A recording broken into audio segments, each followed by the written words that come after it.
I mean, look, if you think the last 4 years has been chaotic, divisive, toxic, exhausting, imagine spending the better part of 2020 with Bernie Sanders versus Donald Trump. Think about what that will be like for this country. There's a majority of the American people who I think right now just want to be able to turn on the TV, see their president, and actually feel their blood pressure go down a little bit instead of up through the roof. We have an opportunity to set a different tone.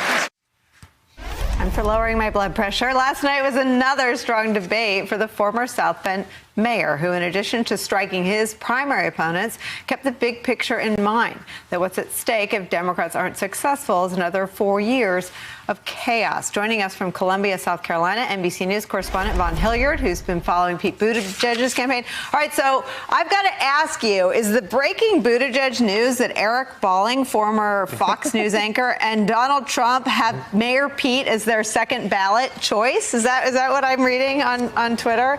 Eric Bolling tweeting, to be honest, I'm 100 points real Trump all the way, but if I had to live in America with one of the Dems, at this point it would be Mayor Pete. To which Trump responded, Eric, I can live with that. Now, there's a debate in this newsroom about whether or not Trump knew what he was responding to, but maybe you can shed some light on the seeming favor of Pete Buttigieg among Eric Bolling and Donald Trump. On the drive over here from Charleston, I was with my producer colleague Matt here, and all of a sudden I was like, wait, is this the right Twitter handle? Is this actually the verified account? I did the same thing. I know we do that often on most days around here. But I'm like your mom. I'm like banging on it. Yeah.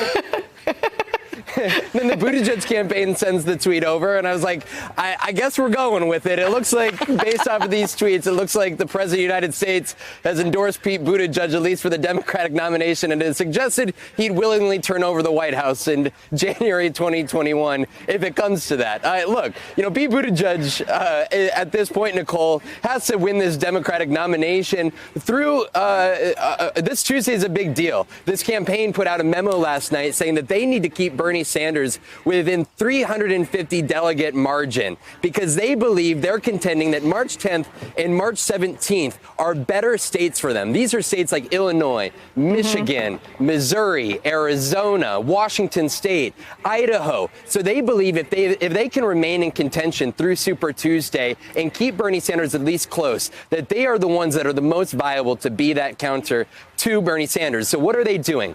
Just yesterday, they went up with a $3.5 million ad buy targeting 22 specific local media markets. They're trying to win these delegates through congressional districts in places like Denver or Raleigh-Durham or Norfolk, these very intentional places here over this next week. It's a point that Pete Buttigieg made with our colleague Chris Matthews that I want to play for all of you. Let's watch that and talk about it on the other side.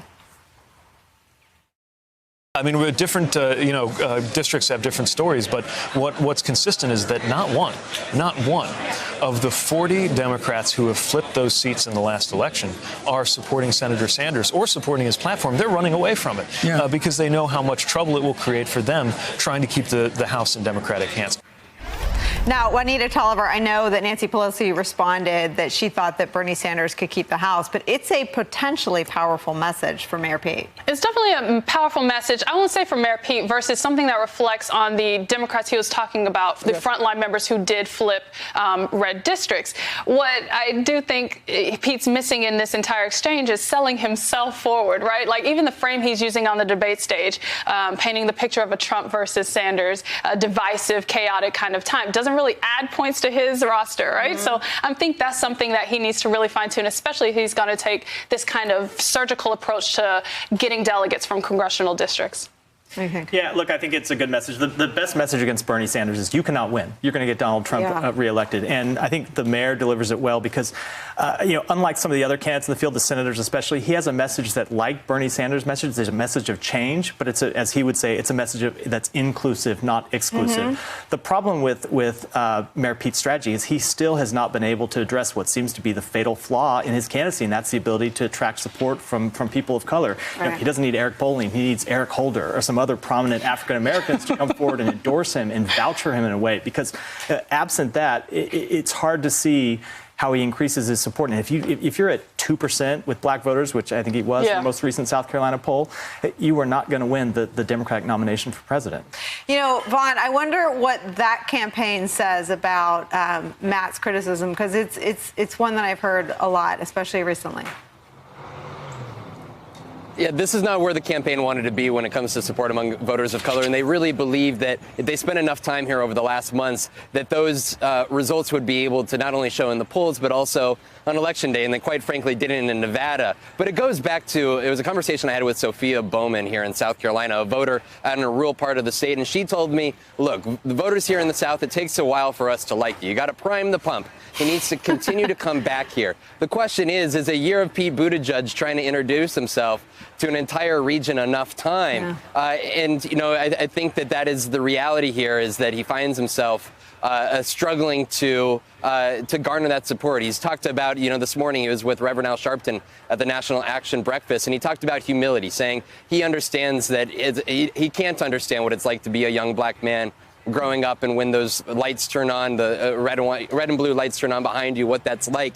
He says, but the least he can do is listen. And I'll just recall 4 years ago, you'll remember Bernie Sanders struggled quite mightily here. So I think for Pete Buttigieg, it may not happen, you know, this Saturday, but to what extent can he break through in these weeks and months and years ahead?